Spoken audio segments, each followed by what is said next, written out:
Hey everyone, it's Saoirse. I thought it would be nice to do a post-Valentine's Day video, just in case you had a hard day yesterday. And if you're feeling a bit fed up with love and all the crap you had to read about it yesterday. Um, Maybe you're like me and you're a very romantic person and you don't feel like you have anywhere to put that. It can be a very difficult place to find yourself because you feel like you have so much passion and love and ideas for fun romantic things you could do, but you're just by yourself. You can still do fun romantic things by yourself, but we all know it's not the same and it's probably not exactly what you're looking for if what you are pining over is romantic love.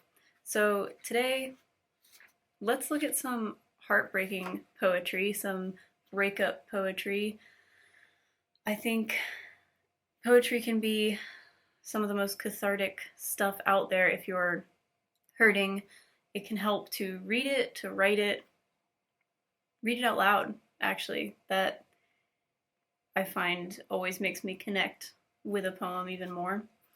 So I'm going to start with a couple of love poems from this book, the best love poems ever, just to get us in the mood of what we want and maybe we don't have, so then we can get into the sad heartbreak poetry. Yeah. Wouldn't it be a dream for somebody to actually write a love poem about me? That would be, well, not in like a creepy way, because that's the thing. I'm sure that we all have suitors out there, but maybe they're not the ones that we want for ourselves. So in a perfect world, it would be the person that we do want who actually wants us back. Imagine that. But that is so rare. So if you have that right now, do not take it for granted. All right, so this is a classic, The Passionate Shepherd to His Love by Christopher Marlowe. Come live with me and be my love, and we will all the pleasures prove that valleys, groves, hills, and fields, woods or steepy mountain yields. And we will sit upon the rocks, seeing the shepherds feed their flocks by shallow rivers to whose falls melodious birds sing madrigals. And I will make thee beds of roses, and 1,000 fragrant posies, a cap of flowers, and a kirtle embroidered all with leaves of myrtle. A gown made of the finest wool, which from our pretty lambs we pull, fair lined slippers for the cold, with buckles of the purest gold. A belt of straw and ivy buds, with coral clasps and amber studs, and if these pleasures may thee move, come live with me, and be my love. The shepherd swains shall dance and sing for thy delight each May morning. If these delights thy mind may move, then live with me and be my love. Isn't that so pretty? It's hard to read poetry like where, move and love obviously don't rhyme in English, but they look the same. I love poetry because you can play with language in so many different ways. And when I write it, I tend to use a lot of rhyming, but I don't follow a particular rhyme scheme. But I love free verse. I love all styles of poetry. Oh, here's a perfect example of something that is a very strict style. This is the last love poem we're going to read. Sonnet 20, hang on, I can't do Roman numerals. Sonnet 18, XVIII, I think that's 18. William Shakespeare. Shall I compare thee to a summer's day? Thou art more lovely and more temperate. Rough winds do shake the darling buds of May, and summer's lease hath all too short a date. Sometime too hot the eye of heaven shines, and often is his gold complexion dimmed, and every fair from fair sometime declines, by chance or nature's changing course untrimmed. But thy eternal summer shall not fade, nor lose possession of that fair thou owest, nor shall death brag thou wanderest in his shade, when in eternal lines to time thou growest. So long as men can breathe or eyes can see, so long lives this, and this gives life to thee. Woo! I like that one because he's saying that this poem is going to live forever, and even though you aren't, you'll live forever through the poem. That's another great thing about writing, is it is just a way to immortalize a person, a moment, a story. It'll exist forever, even if someday all of our papers and records and things are destroyed in the great end times. Um, they've been recorded at one point, and that means something. So let us now get into some other books, and I found a lot in Rupi Kaur's books, so we're going to go through the 3 of those. This is Homebody. Now, her poems are typically short and simple, easy to digest language with not a whole lot of rhyming. Okay, so get ready for the sad stuff, the heartbreak stuff. Come weep with me, and know that you're not alone, even if you're lonely. Men like him are experts at smelling out girls like me, the invisible ones who believe they must be ugly because their fathers didn't love them. He said my name, and I had never heard my name dance off a man's lips before. Give a little attention to someone who's never had any, and they'll be slipping and falling all over the place, unable to contain the joy of being wanted, the relief of being discovered. He groomed me into thinking I couldn't survive without him. This is how men like him trap girls like me. That's called Predator. It's sad how much I resonate with her poetry, especially the more depressing poems. This candle, it is unscented, but it smells evil. Yeah, so it is a dangerous trap to fall in when you are raised to be very insecure, and then you get a little bit of attention. I used to just kind of give a chance to anybody who was interested. Now, I'm like the opposite of that, and I'm very choosy. But, when I was a teenager, those were dangerous times, because I could be taken in by any nice word by somebody who knew how to say a nice word at the beginning, but were secretly, grooming and gaslighting and all that. Why do I hurt the ones who want to lift me up and worship the ones who crush me? What made me like this? That makes me think of, I don't know if you saw my video about trauma in The Body Keeps the Score, but now that I've read that, I understand so much of why I'm drawn toward things that are bad for me, because they feel like home. And there was a very interesting part in that book where he said just that a traumatized person is going to feel uncomfortable when there's kindness shown toward them, because it doesn't feel right. It doesn't feel familiar to them. So if we think poorly of ourselves because we were raised that way, and then a romantic partner kind of proves us right by making us feel like crap about ourselves, by telling us how crap we are, we go, oh, well, they're right.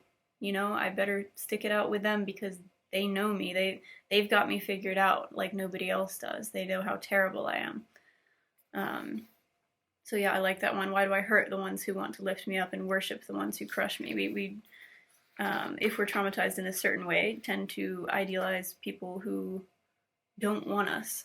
And also, if you have abandonment issues, you are kind of wired to get the people to stay who don't want to stay, whereas you don't really need to worry about the ones who are proving that they stay, because they're there. You don't need to do anything further. It's a terrible, terrible cycle. I'm afraid I won't find the one who sees me and rushes to breathe me in. I have a fear of seeming too desperate. I'm scared I will be cheated on with a woman more brilliant, more striking, more of me in every way. Terrified this will confirm what I already know, that I am not enough for someone to stay. Where is the burning match that will set me on fire? What if I've already walked by the one on a street corner? What if I've already been with them and ruined it? Who will love me enough to spend their energy getting close to someone so inconsistent? What if the one I want is someone who touches me and leaves, and the one who doesn't leave is someone I can't stand touching me? Will it always be bad timing? Will I ever be sure? Will I settle? Will I be on my own forever? Don't need to add anything to that, really. That's like 100% how I often feel. Just so many questions, you know? There's so many what ifs in love because there's no rule book, there's no particular right and wrong, like, you know, there's no exact way to go about being in love.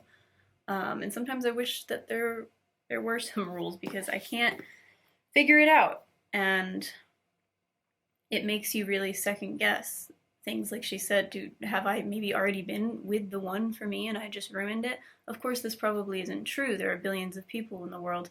And I had an interesting conversation with my friend recently where she was saying she doesn't believe in soulmates, so the person who you're meant to be with is as likely to be here as they are to be anywhere else. Because I've always felt like I need to run away, and surely the love of my life, they must be very far from here, or else I would have met them. But it's true that we can be compatible with so many people. It's just that it all has to line up at the right time. But I kind of have gotten into this frame of mind where I think if that person is the one that I'm, you know, supposed to, whatever supposed to be with means, like the one that would be the best for me, if that's meant to happen, then it will. And you just can't make somebody love you. So as sad as it is to be rejected, as absolutely heart-wrenchingly painful as it is, there's nothing really lost because that person that you think is for you isn't for you, or they would be with you. And maybe they are. It's just they have to figure it out in their own time. And I don't know. There's a line between being really active and seeking what you want, and maybe that will turn the tide, or kind of stepping back and letting the other person have their space and figure it out. It's so tough. It's so tough. Because there are situations where if somebody didn't speak up, the couple would never get together. But I don't know. I think part of it is just left up to circumstances working out when they can best work out. I'm sick of saying when they're meant to, because I don't particularly believe strongly in fate. I don't know, it's all so complicated and we all have our own beliefs about it. So another Rupi Kaur book, The Sun and Her Flowers. Let's dive into this one. I love her books because they're in sections and there's like always a kind of heartbreak section, and then there are sections about self-love, and we're not going to get into those because it's not the theme of the video today, but if you haven't read her books, they are very cathartic, and one of the best things to do is just read through a whole one of them in an evening and, you know, have a candle, preferably one that doesn't smell evil, and, you know, romance yourself by treating yourself to some poetry and maybe a hot chocolate. I don't know. Okay. I live for that first second in the morning when I am still half conscious. I hear the hummingbirds outside flirting with the flowers. I hear the flowers giggling and the bees growing jealous. When I turn over to wake you, it starts all over again. The panting, the wailing, the shock of realizing that you've left. That's called The First Mornings Without You. I picked that one because that has been, in my experience, like the hardest time of day when I've been heartbroken, is when you wake up and you remember that it's over, and that person that you talk to every day and shared everything with, that's just not going to happen again. You're not going to have that bond with them anymore. They've decided to end it, and you're powerless. And it's that that kind of desperate powerlessness that is so poignant when you first wake up from your nightmares, in my case, because I have nightmares every single night. I cannot understand people who don't just have terrible dreams every night. Like, there are people who are like, I don't remember the last time I had a nightmare, or I don't remember my dreams at all. All night, I am going through these horrific things in my subconscious. I mean, scary stuff, violent stuff, things that just they have the power to like ruin my whole next day. So when you're going through a breakup, you're probably having sad dreams about that person, and then you wake up and they're no longer in your life. You know, you reach for your phone and you can't text them, and it's such a sinking feeling. Okay, here's a good one about toxic love. I tried to leave many times, but as soon as I got away, my lungs buckled under the pressure. Panting for air, I'd return. Perhaps this is why I let you skin me to the bone. Something was better than nothing. Having you touch me, even if it was not kind, was better than not having your hands at all. I could take the abuse. I could not take the absence. I knew I was beating a dead thing, but did it matter if the thing was dead when at the very least I had it? That's called addiction. And yeah, it also surprises me that there are people who seem to have all very healthy, what they call healthy breakups, and they're still friends, and they've never been in a toxic or abusive relationship. And I hear stuff like that, and that is part of what makes me so bitter on days like Valentine's Day, because I don't know what that's like. You know, I always end up cheated on or hurt in one way or another. I don't understand the whole amicable breakup thing. I guess I have not gone for people who are right for me, obviously, and I would hope that if I did go for somebody right for me, that it would work out. You know, like we'd actually still be together. And I was thinking about it yesterday. I've had quite a few breakups, but I'd say really only maybe 3 heartbreaks. And you know, those are the ones where you really think, like, this is gonna be it for me, and then the rejection, it feels like the end of the world. Whereas if you're with somebody where you kind of mutually you're not that into each other and you both just don't know how to end it, that's a more chill breakup. But the handful of heartbreaks I've had have really knocked me on my ass. But it's been a few years since the last one. Okay. What am I looking at? I wonder if I am beautiful enough for you, or if I am beautiful at all. I change what I am wearing 5 times before I see you, wondering which pair of jeans will make my body more tempting to undress. Tell me, is there anything I can do to make you think, her, she is so striking, she makes my body forget it has knees.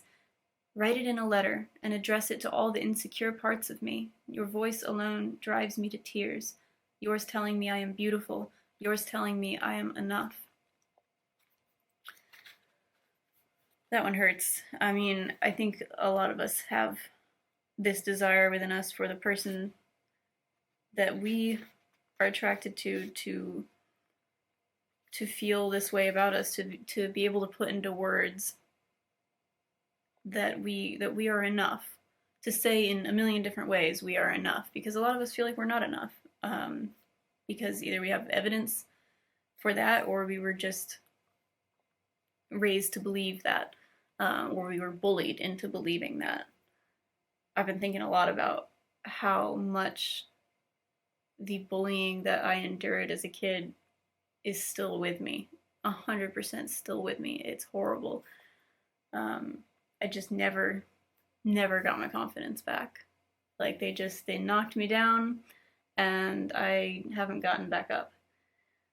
So that opens doors for a lot of dangerous people to get in and manipulate me because they know they can, because they know that I need validation. And if you're wondering, my love languages, I think, are mainly words of affirmation and physical touch. It's very interesting how everybody's are different. Okay. You ask if we can still be friends. I explain how a honeybee does not dream of kissing the mouth of a flower and then settle for its leaves. That's called I Don't Need More Friends. That's for all those painful times where it's just, it just doesn't align, and your feelings are too strong, and there's been too much history, good or bad, between you, and there's just no way to imagine that you would keep that person in your life when you have plenty of other people that would be better for you. When you find her, tell her not a day goes by when I do not think of her, that girl who thinks you are everything she asked for. When you bounce her off the walls and she cries, tell her I cry with her too. The sound of drywall crunching into itself as it's beaten with her head also lives in my ears. Tell her to run to me. I have already unscrewed my front door off its frame, opened all the windows. Inside there is a warm bath running. She does not need your kind of love. I am proof she will get out and find her way back to herself. If I could survive you, so will she.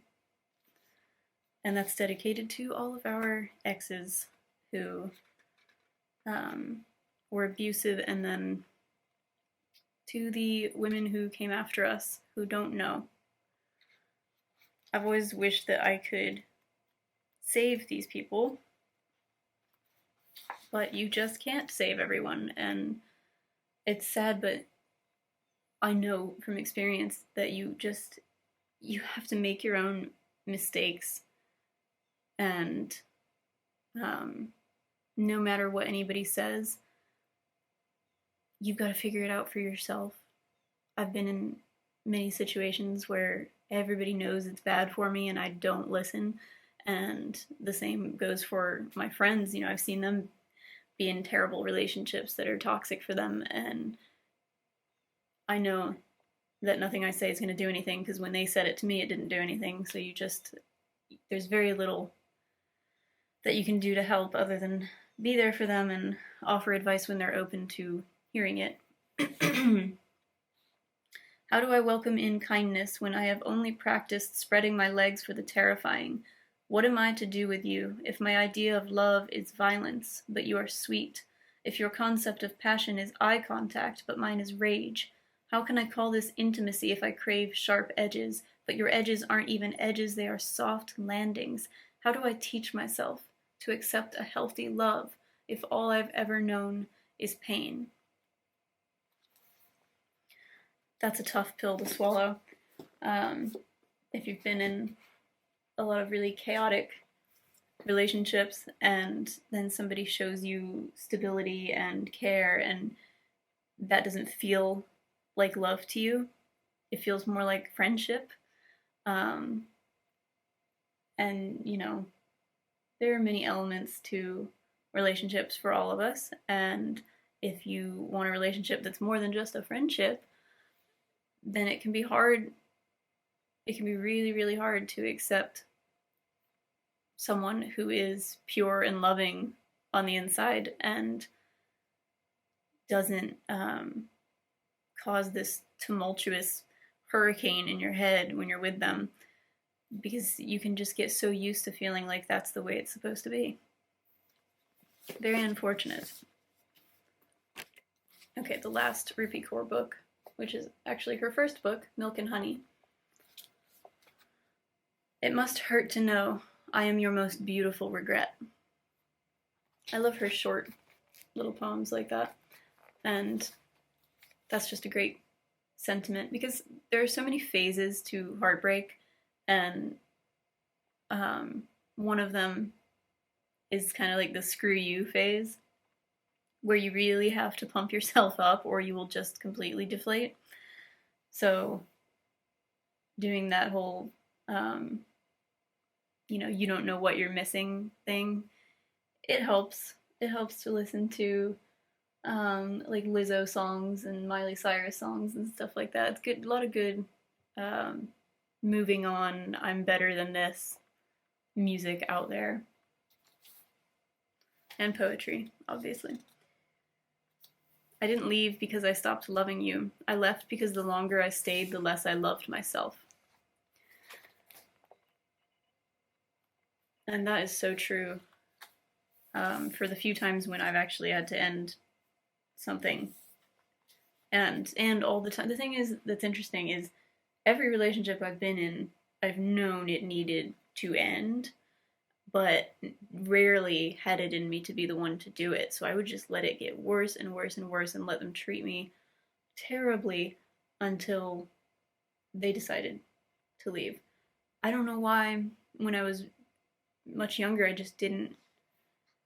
I guess because I was so traumatized from being abandoned as a child that I could not I could not let somebody go and be an active part of them leaving. But now I'm better at it. Now I'm because I've been through so many toxic relationships, I can recognize it. That doesn't mean that it's easy to walk away, and it doesn't always have to be a toxic relationship. Just one that I know is not right. Like this is not feeding my soul. I don't feel like I want to do this forever. Um, when you're in something like that, even if it's not terrible, maybe it's just boring, you aren't being fully yourself because you're not being honest with yourself about what you need and want. So the result of you loving yourself less because you're just being a different person is very common. So yeah, you might still love the person, but they do not bring out the best in you. Where am I? 87. Oh, okay. I really like this one. This might be one of my all-time favorites of hers. And there's a skyline illustration. Did you think I was a city, big enough for a weekend getaway? I am the town surrounding it, the one you've never heard of but always pass through. There are no neon lights here, no skyscrapers or statues, but there is thunder, for I make bridges tremble. I am not street meat, I am homemade jam, thick enough to cut the sweetest thing your lips will touch. I am not police sirens, I am the crackle of a fireplace. I'd burn you, and you still couldn't take your eyes off me, 'cause I'd look so beautiful doing it. You'd blush. I'm not a hotel room, I am home. I am not the whiskey you want, I am the water you need. Don't come here with expectations and try to make a vacation out of me. I love that. Isn't that such a terrible feeling when somebody tries to make a vacation out of you, when they, I don't know, they have this grand idea of what love is going to look like for them, and they use you as this pit stop along the way to this imagined woman who's probably never going to be real, because real people are real, they're not fantasies. But yeah, I've met people who that line is perfect for. I'm not the whiskey you want, I'm the water you need. They don't accept that what they need might actually be something based in reality, and the fact is there can be romance in reality. I know my last video was kind of jokingly about fictional romance being better than real life. But if we can't have real love in real life, what's the point of trying? So I do think it's real. I think it's a lot rarer than maybe we'd like to believe. But that's because, I don't know, people aren't as open with each other and as honest with each other as they need to be.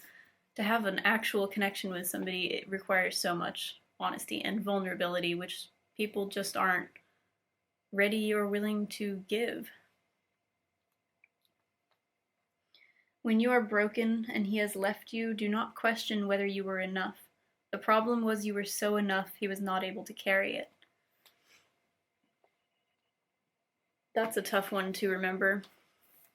The first thing I always go to after a rejection is, I'm not enough. Why am I not enough? Especially if the person then goes and finds someone else. It's so much harder to keep on believing that you're enough. But the thing is, you are enough. You're more than enough. That person was never going to be right for you if they don't really see you. Also, I don't know if this is an unpopular opinion, but there are just so many beautiful, attractive, talented, smart, kind women. And because of our society that is ruled by toxic masculinity, so many boys are raised into men who don't show their emotions and feel like they can't. And this leads to emotional immaturity. And so basically, what I'm saying is the pool of people who are ready for a relationship, like really, really ready, it feels like it's mostly women. And women are just magical. They just are. And I feel like men know how many incredible women are out there that, like, they don't fear letting go of one, a very good one, because they think there are so many others that I can grab from. So I just feel very outnumbered when it comes to finding someone. Is this a common thing, like, that you have dealt with, where you just look around and you're like, yeah, all of the men I might be attracted to are taken? Of course they were snapped up, because it's not easy to find somebody who is on the same emotional level as you. And that's not to say that there are no men out there who are emotionally mature. It's just, in my experience, that it's very hard to find, and that is frustrating. Because, yeah, they know they have so many infinite choices, so I always get passed over. Because of course there's always going to be a woman that's, like, more accomplished and more beautiful, and yeah, so it's easy to feel that you're just not enough, like, I don't know. But then you don't want to get into the comparison game, and I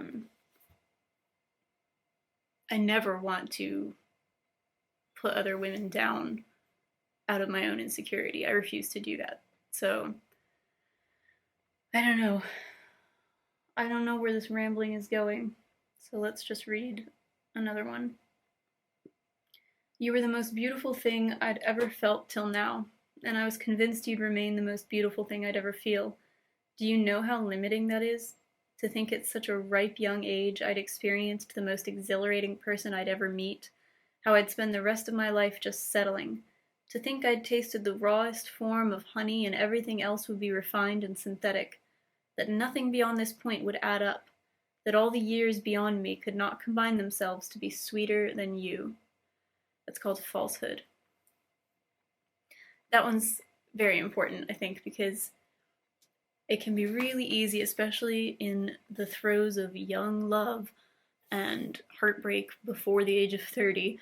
Everything feels so very intense, and it does feel impossible to imagine that there could be somebody more wonderful than this person who broke your heart.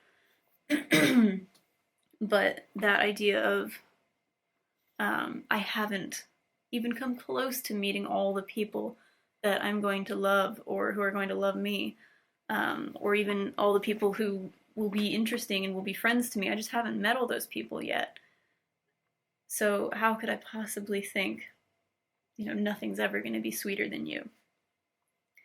It's very easy to fall into that thinking because feelings are intense, and romantic people like us are just, we tend to write poetry about things and just feel them so deeply that, I don't know. I tend to feel like that's a good thing to be able to feel that deeply, but man, it makes everything 1,000 times more painful. I will not have you build me into your life when what I want is to build a life with you. It's called The Difference. And yeah, that's the dream, is to meet somebody with enough similarities. I don't need to have everything in common with somebody, but enough in the basic way of like how they want to live their lives to meet someone like that and then build that ideal life together. What a dream.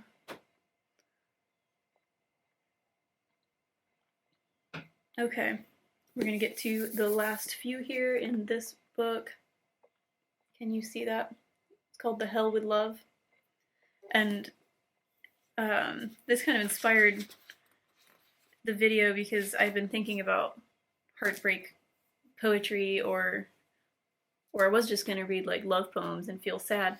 But then I thought, I feel like I have some random poetry books on my shelves that I don't remember. And sure enough, I don't remember this book at all. I'm sure it came secondhand to me from somebody, I don't know who.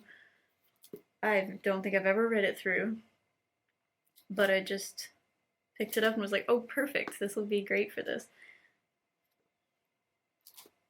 But it's kind of loosely themed. It's got these sections about like the stages of heartbreak: rage, sadness, self-hatred, false hope, resolve, relapse, real hope, and moving on. This one is from the rage section, and this is John Donne. So this is a much older one. It's called The Message.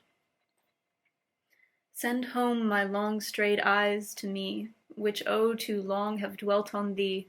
Yet since there they have learned such ill, such forced fashions and false passions, that they be made by thee fit for no good sight, keep them still.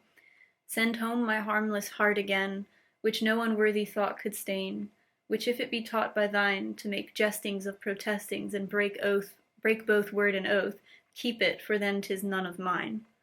Yet send me back my heart and eyes, that I may know and see thy lies, and may laugh in joy when thou art in anguish, and dost languish for someone that will none, or prove as false as thou art now. That was hard to read.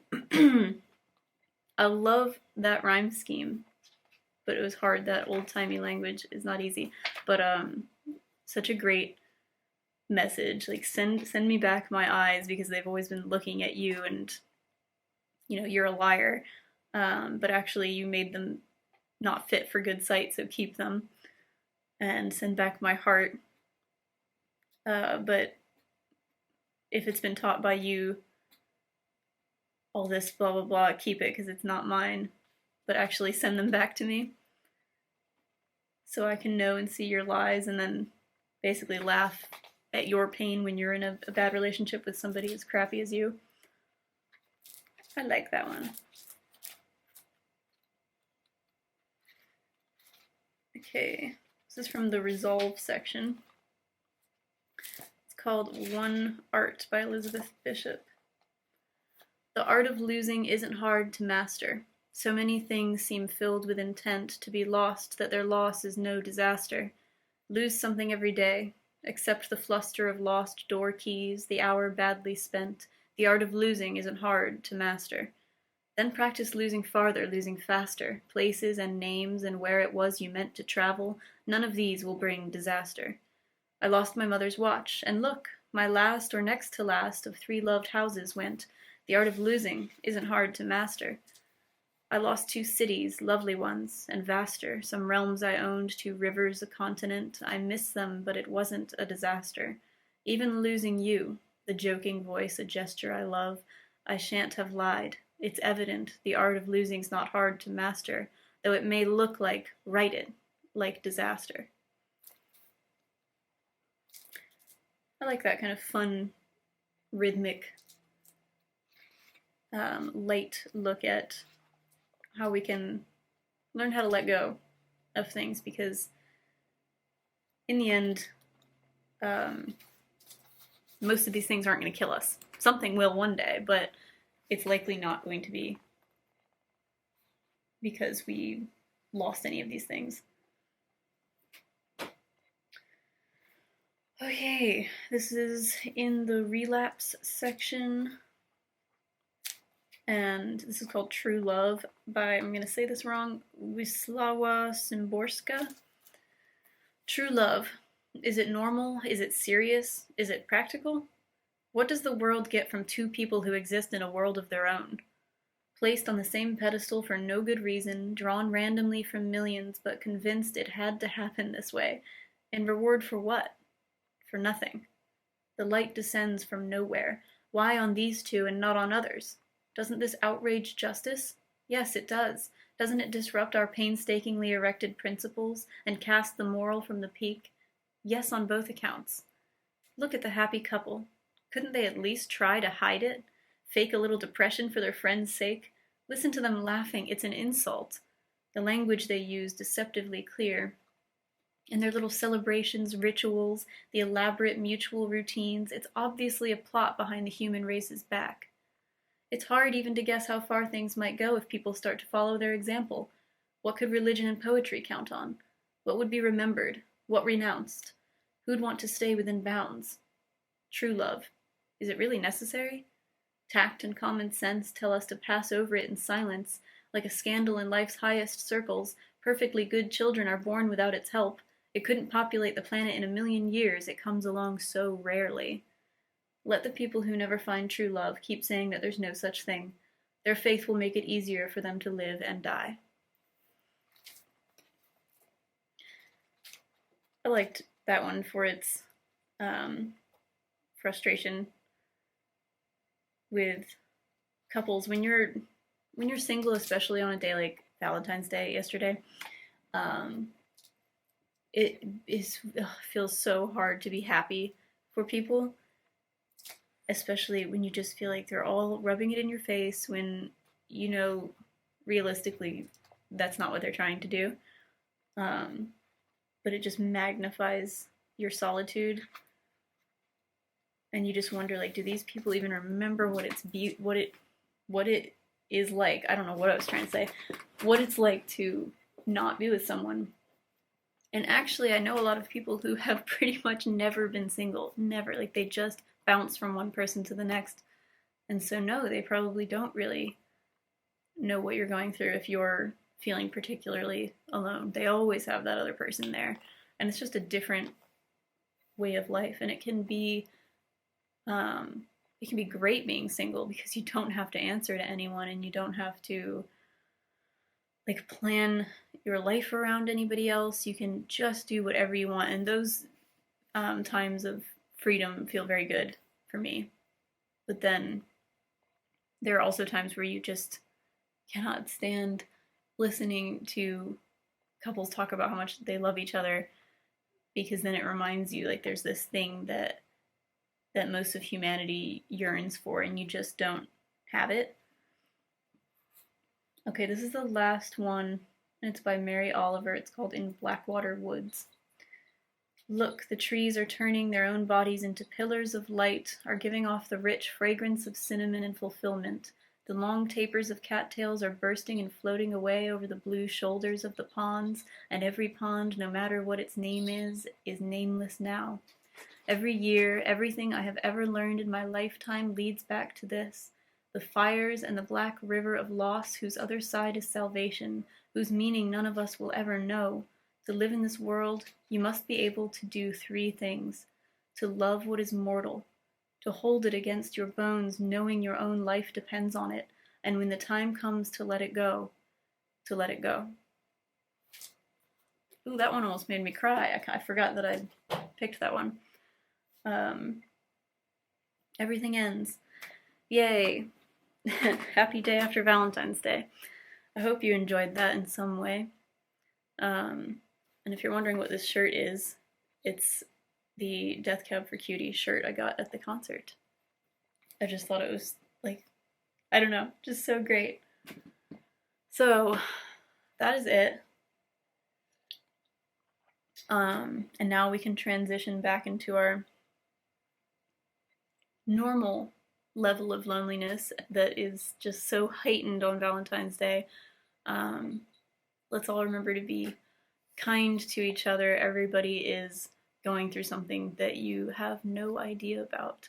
That can be very hard to go throughout the world and not be able to just tell strangers, listen, you need to be very gentle with me because I'm going through it and I've been going through it forever.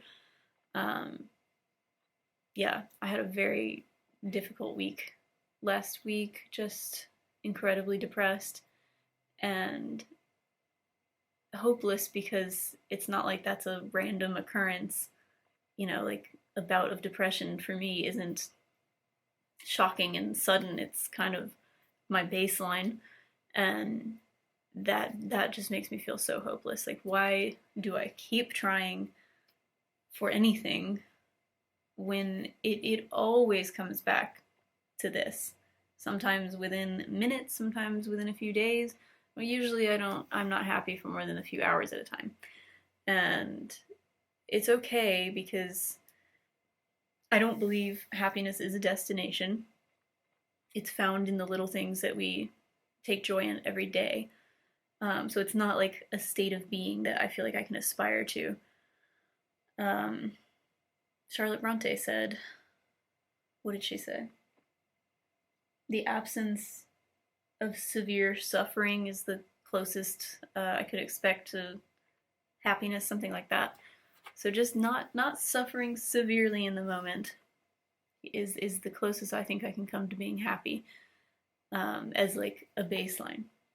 Of course, I can have moments of real joy when something great is happening, but other than that, yeah, it's very hard to see a light in any of this, especially when you feel like you've tried so many forms of treatment and you're not getting anywhere. Anyway, this is all to say, just be nice. Be nice to other people, be nice to yourself, because it is hard out there. And yeah, sometimes we just don't get a break from it being difficult for a very long time. And then sometimes the breaks are very short.